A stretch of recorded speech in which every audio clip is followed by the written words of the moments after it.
Well, I think the one thing that discipline definitely does help you with is it helps you get things done. And when you get things done, when you actually do things, you have more success. If you have more success, and sometimes a big part of success is just not being fucking lazy and just doing it. Yeah. That's like 90% of it is just showing up. Get there and start working. Like, you're not gonna feel perfect every day. If I only worked out when I felt good, I'd be a fat fuck. Because there's a lot of days I don't want to do it. It's pretty much the same with everybody that actually gets good at something. There's got to be those days you push through, and they're probably going to be more numerous than the days you don't. And so the benefit of discipline in my eyes has always been that through discipline I get things done. I always say that I'm like the most lazy, disciplined person I know, because I don't want to do it. Yeah. But I always do. One of the big problems is sitting down and doing the work. And you gotta, and Pressfield talks about that in the most concise and beautiful way. And he labels it like an enemy. He calls it resistance. You know, and that you have to sit down, you have to overcome resistance, and that the pro goes to work. And it doesn't matter if you're sick, doesn't matter if you have kids, it doesn't matter what, you're a pro and you go to work. And that just, it puts it in your head that this is what I do. This is what, and you have pride in that. And then when you are in front of that keyboard and you look down at the count, it says, I got fucking 1,000 words today. I put 1,000 words in. You're doing the work. Yeah. And out of that work, gems blossom. Yeah. Little things, but you might have a day where you just write nothing but dog shit. So what? Show up again tomorrow. And tomorrow out of that dog shit, a flower will emerge. You never know. And that's the only way to develop real, like, to really develop your potential 100% in anything, whether it's as an author or even as a martial artist. There's a lot of creativity in martial arts. To be a great striker, you have to be creative, because you have to develop patterns or execute patterns that aren't going to be perceived. This idea that life is hard is something you're supposed to shield from them, it's so silly. And, you know, I've had this conversation with my friends, because everybody that I know that's interesting had a fucked up life. But now we have kids, and the last thing we want is our kids to have a fucked up life. So we put our kids in these good schools, we live in these nice neighborhoods, everybody eats healthy, and there's no fucking domestic violence, and everybody seems, it's so different than all of our lives. And we were talking about it, me and Brian Callen were actually talking about it, like, look, we all had fucked up childhoods, and everybody we know had fucked up childhoods. And they're all interesting, but I don't want my kids to be boring, but I also want them to be safe.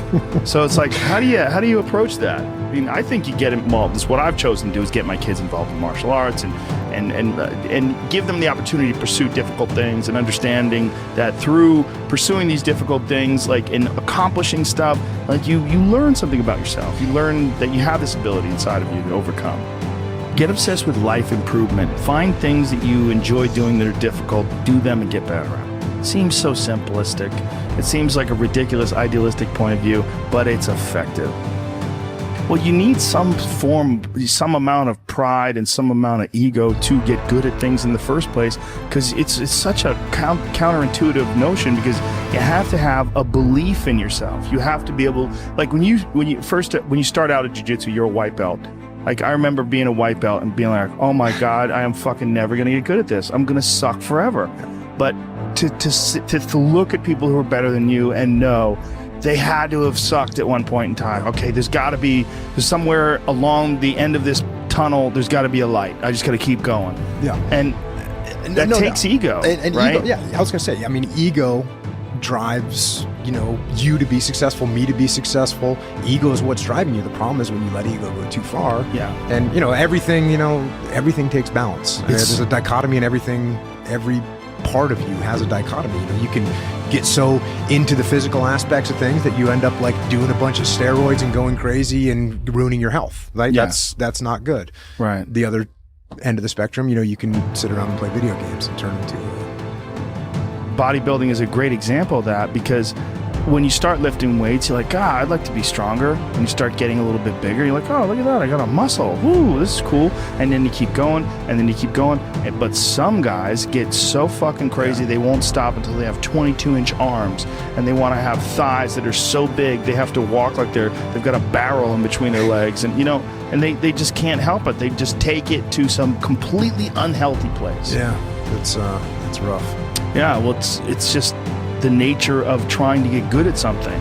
You got to recognize what's good and what is just fucking insane. For some people especially, they're just experiencing way too much pressure.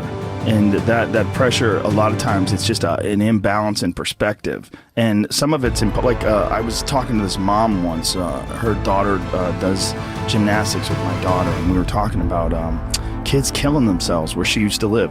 She used to live in one of the really wealthy tech areas outside of San Francisco, and a bunch of kids that went to school with her daughter that were like 15, 16 were jumping off bridges and shit. Like it was like an epidemic, and they were trying to figure out what the fuck is going on, and they're literally calling it affluenza.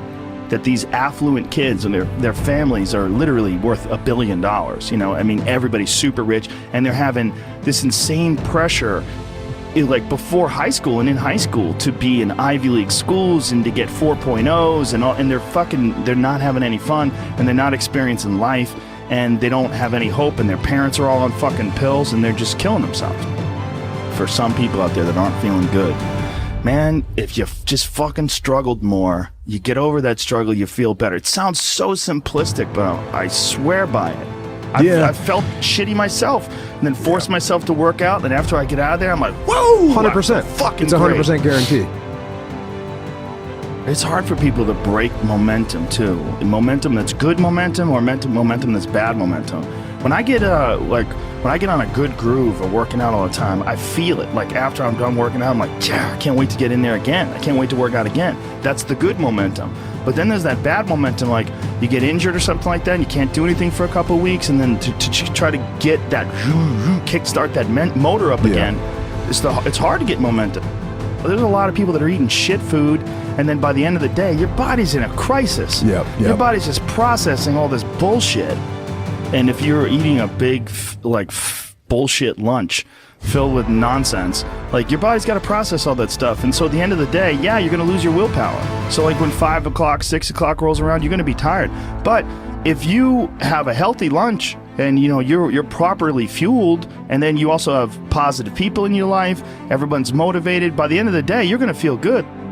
Whatever the fuck your thing is, just go and do it. Just force yourself to do it. And if you feel like shit because you ate lunch, then your lunch was, filled with bullshit, well then, hey dummy, don't eat shitty lunch tomorrow. Tomorrow, try a nice salad. Try a salad with some salmon and see how you feel then. You're like, hey, I feel way better today at 6 o'clock. Duh. Now your decision making will be better. Like people don't understand how significant it is. Like all these little decisions, those are like that's the path for the rest of your existence on Earth. And if you decide to go to fucking Cheetos chocolate chip cookie route, you're just making a shit path. You're carving your fucking path through broken rocks and glass, and it's not the way to go.